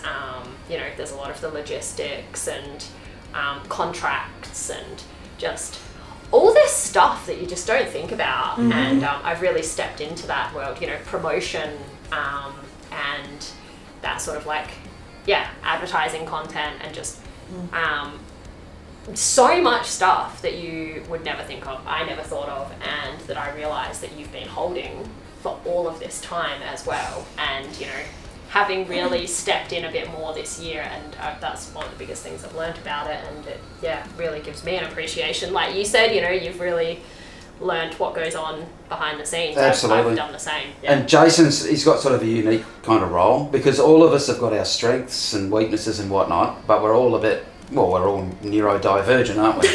Jason isn't, but the thing is with Jason, the best way I can describe it is that we're all on a boat and he's the one steering it. Because if he wasn't steering the boat, and he has to, then we'd hit rocks. Basically. We would. The amount of times he's had to say to us, come back. That's right. But the workload is just huge. It's been hard for all of us, but for you it's like, it just doesn't. It's just for you. I don't know where you get the energy from. In fact, you can let me know and I'll write it. Where's my phone? Can I? Yeah. Where the hell did you pull that from? I know. It's a magic trick. My butt. You don't want to know. No. No, probably not. We got a snort. Yeah. Alright, that's. Yeah. But no, thanks, because it's a hell of a task, but I wouldn't have it any other way. I love this. Yeah. I love this. And this is only the start. I hope one day this can be what I get paid to do full time, because the passion is absolutely there. And like I was saying, 2026 is only going to be bigger. We know what's coming. We have filmed a lot for 2026. And when I say that this year was big, next year is something else. Next year is something else. It's going to be...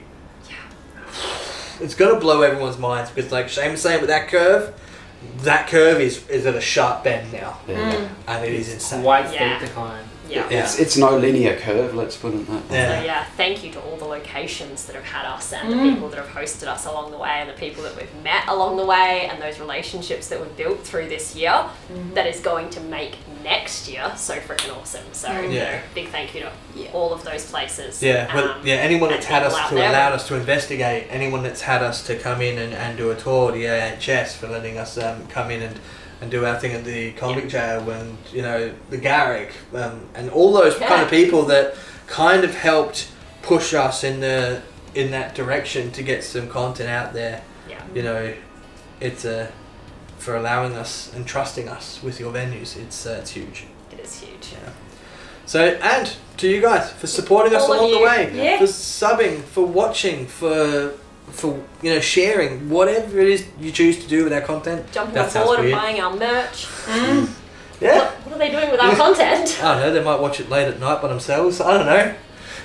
In whichever way you support us. Yeah. Well, the video of you kneeling on your bed is still the most watched video on the channel, so who knows what they're doing with our content. I don't want to know that either. But I will say that is you're not getting what you expect from that thumbnail. So I'm sorry. Yeah. Can you please work on making a new top video? It wouldn't be on YouTube if it was. Yeah, please, like the video, it's not even a very good video, so don't be fooled by the number of clicks on it. Please, just don't bother. Go to the list of underrated videos that we just talked about. They're the ones you want to watch, guys. Yeah. Let's try to put them at 1, 2, and 3. So I think that wraps up from our team to yours. Hopefully you enjoy your Christmas period and bringing in 2026 from the Afterlife Party. Thank you very much, and hopefully you have a nice, safe, unchaotic Christmas period. Because for us it's probably going to be chaotic. I've got as we worked out, 2.7 terabytes of footage to edit over the Christmas period. Well, good luck with that. Enjoy your breaks. I'm just That's sitting here your job. it's so nice to have a bit of a break and not do any investigations over the Christmas period. This is beautiful. Unfortunately, I'm pretty booked out. I can't help But I'm not tech literate, sorry. Well, everyone, thank you very much for watching. Thank you. Thank you. 2025. And we will see you in 2 weeks' time. See ya! See ya! Bye!